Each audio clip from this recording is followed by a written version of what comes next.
whenever I get asked a question about are consumers ready for biometrics, I kind of always have to state the obvious, right?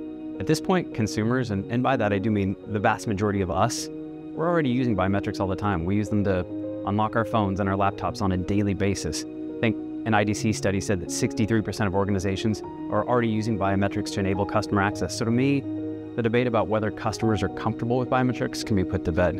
However, I do think that security and privacy concerns are still important topics that the general public needs more education on. For example, like when it comes to privacy concerns, I think there's still some broad misconceptions around how the technology actually works. Consumers are always wondering, is XYZ company going to be storing my pictures or a recording of my voice somewhere where hackers and fraudsters can potentially access them?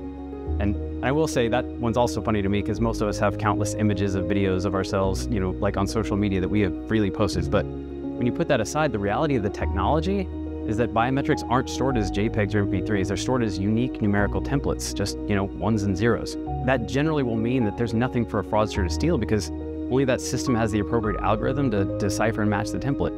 And I think the other piece of technology that's interesting is there's a lot of emerging storage techniques that can disaggregate data among multiple databases. So it'd be even harder to piece information together even if someone was able to specifically identify a template and associate it to an individual. One of the key things that you need to remember when you're talking about biometrics is, liveness is incredibly important. At this point, everything from injection attacks to just screen replays and even printed masks, all of those things are out there in the wild and they are very easy to access. They're very cheap. Liveness is a huge key in stopping a lot of those fraud trends. And one of the best things about MyPass is that we're using true passive liveness, leveraging, our IDR&D technology to make sure that we've got single frame liveness to understand really is the person on the other end of that device live and a real human being interacting with it. I mean, this is a refrain that I hear all the time from clients. Why can't we just use the biometrics that are already on our phones?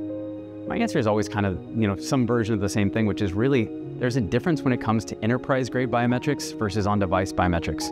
And ultimately, it comes down to just one word, which is security, right? When you're relying on the device because that's where the biometric is stored, you're vulnerable to SIM swaps, you're vulnerable to friendly fraud.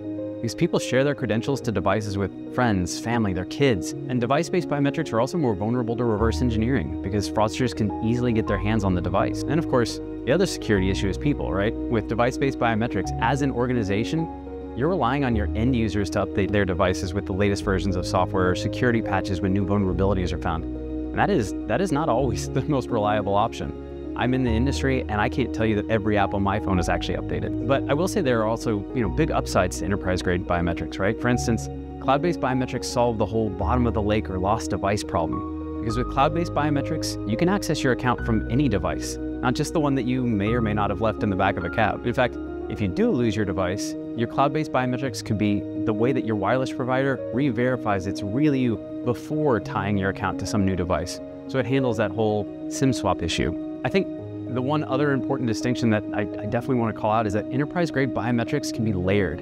So if you need to add additional security for higher risk transactions, like, allowing customers to reset their own passwords or send $5,000 to their granddaughter, you can have them basically step up from just face authentication to like face plus voice, which really creates maximum assurance. And that's something that on-device biometrics just aren't designed to do.